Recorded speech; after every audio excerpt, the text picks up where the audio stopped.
Alright, and here we go sa ating part 5 ng WooCommerce full course natin. So dito sa video na to, ituturo ko sa inyo kung papaano natin i-design yung website na ginawa natin dito sa WooCommerce. Okay, so bago tayo mag-start para sa recommended web hosting natin, ito yung Hostinger. Ito yung hosting na gamit ko sa VA for Ecom course na mabilis, secure at syempre murang-mura na kaya nyong bumili para makapag hands-on kayo para masabayan nyo ako sa ginagawa nating website dito sa WooCommerce. So maglalagay pa tayo ng additional 10% discount. So ipa-flash ko na lang dito sa screen or ilalagay ko yung link sa description ng coupon code natin para makakuha pa kayo ng additional na 10% para masabayan nyo ako dito sa ginagawa nating website sa WooCommerce. Okay, so dito sa Hostinger account natin, ang unang gagawin natin ay pupunta tayo sa websites.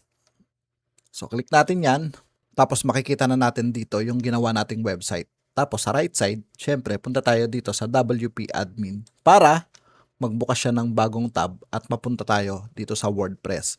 So dito, dalawa lang ang pupuntahan natin no, sa pagde-design. Meron tayong Elementor at meron tayong Customize. Okay? So dito tayo sa Appearance, tapos punta tayo dito sa Customize. Yan. So ito na yung pinaka-website natin. Dito natin ma-edit yung kulay ng text, yung mga kulay ng mga button na to, yung kulay ng background. So dito natin siya ma-edit. Okay? So pero bisitahin muna natin yung website natin. Yan, click natin yung scroll dito sa mouse natin para mag-open yung website natin. Yan. So ngayon pwede natin tong i-customize kung gusto natin i-full screen kasi kung makapapansin nyo, no, parang medyo bitin siya. So ang gagawin natin, pupunta tayo dito sa Appearance, tapos Customize.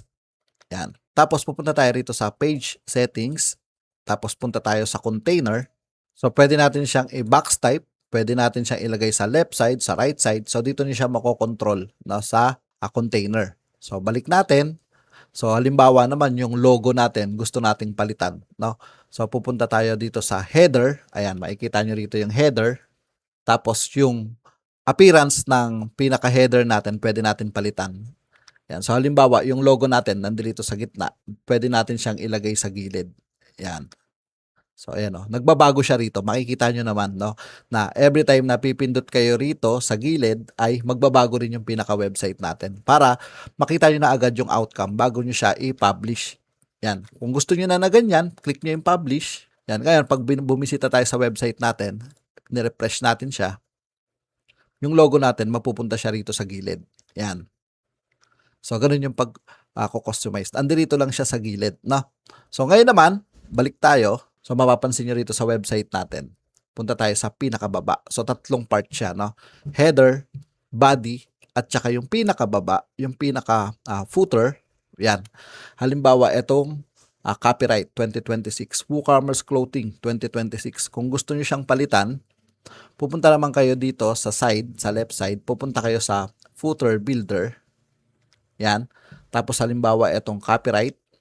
Click natin tong copyright. Yan. So ito pwede na natin tong palitan, no? Yan. So para mapalitan siya, pupunta kayo dito. Yan, dito sa side na to.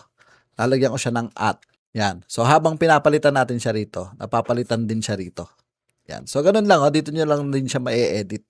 Ngayon, yung makikita nyo naman dito, yung social media icon na to, para malagyan nyo siya ng link na every time na yung mga buyers ay bibisita sa mga social page ng client natin. Pupunta naman tayo dito sa social icon, dito naman sa baba. Yan. Social icon. So click natin yan. Tapos lalabas na dito sa gilid. No? Halimbawa, itong Facebook. So, lalagay na lang natin dito yung link ng page. So, halimbawa, meron siyang YouTube. Yung link ng YouTube, dito nyo siya ilalagay. Yan. So, kung ano yung social media ni client dito. So, next naman natin, sa pagpapalit ng mga kulay. Okay? Balik natin siya. Punta tayo dito sa General Option. Tapos, punta tayo dito sa Color. Ayan. Halimbawa, yung base font. Ito yung base font. Gagawin ko siyang black. Ayan, no? Napapalitan na rin siya kung ano yung kulay na gusto natin. So, gagawin ko siyang black. Ayan. Tapos, yung pinaka background color natin, so, pwede natin siyang palitan dito sa pinaka-ilalim. Submenu background. So, click natin yan. So, gusto ko siyang gawing lime or sabihin na natin na medyo blue, light blue. Yan. So, pag pinublish natin yan, tapos nirefresh natin yung pinaka-page natin, magbabago siya ng pinaka-background niya. Yan, nagla-light blue siya.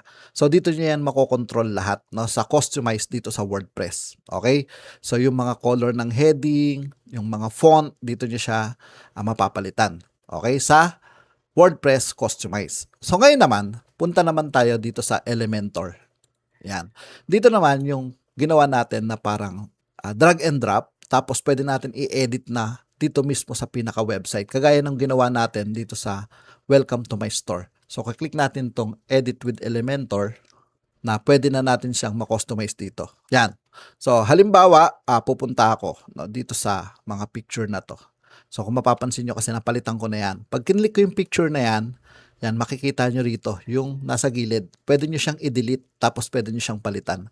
So, halimbawa, pupunta ako dito sa Pexels. Sa Pexels kasi, marami ditong mga free. Okay? So, magta-type ako dito ng closet. Yan, mamimili ako dito ng closet na pwede kong ipalit.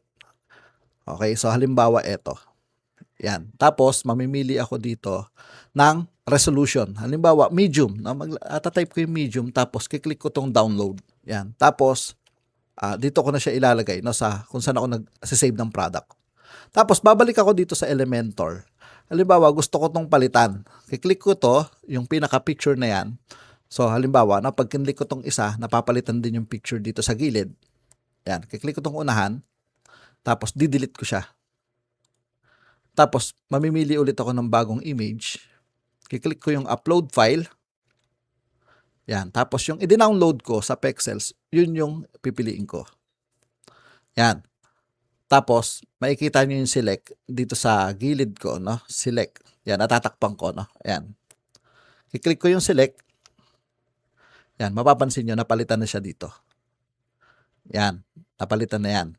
Tapos, halimbawa, yung picture na to, no? Yung happy customers, kiklik ko yung picture ng babae, lalabas siya dito sa gilid, pwede natin palitan yan. Lahat yan mako-customize natin.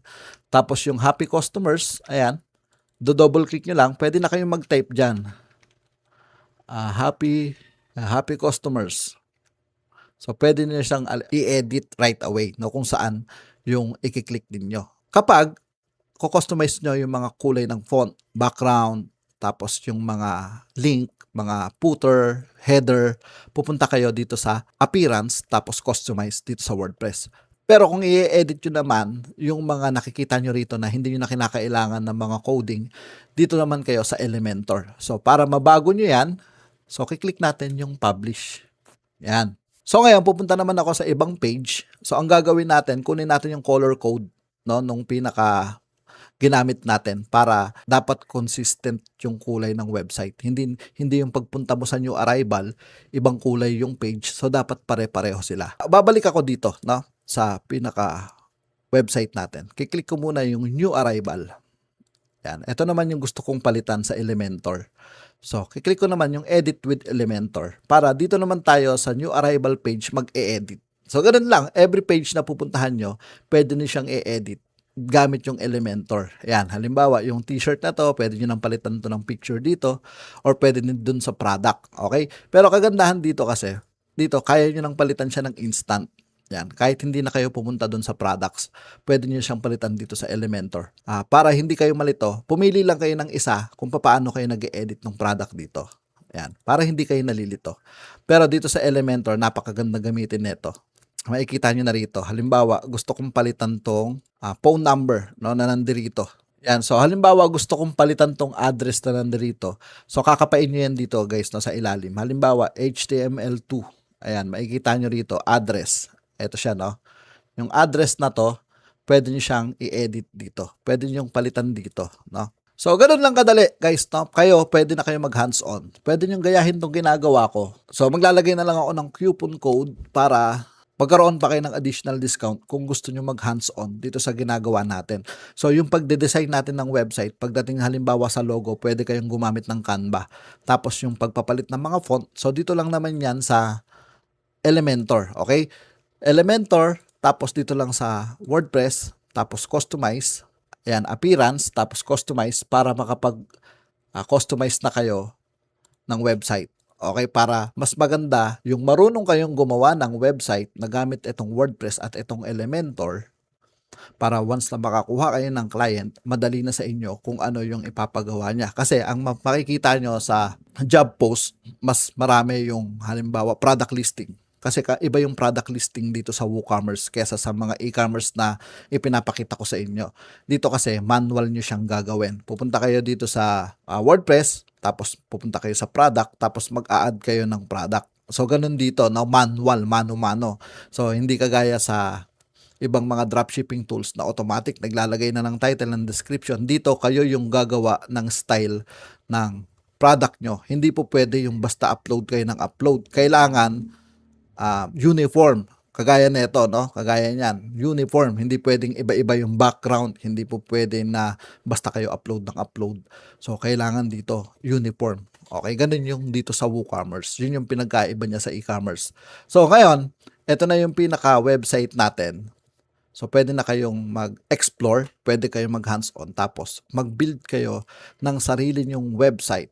Pumunta kayo sa Pexels para sa ibang mga pwede nyong gamitin na ipangdagdag dito sa website natin. I-explore nyo yung WordPress hanggang sa magamay nyo yung WordPress. Masisigurado ko kapag nakakuha kayo ng client sa WooCommerce, pamilyar na kayo pagdating dito sa WooCommerce. Okay, sa next part naman natin ay pupunta na tayo sa WooCommerce plugin para maituro ko sa inyo kung paano sinisetup yung WooCommerce. So sana nakatulong sa inyo yung video na to. So proceed tayo sa part 6.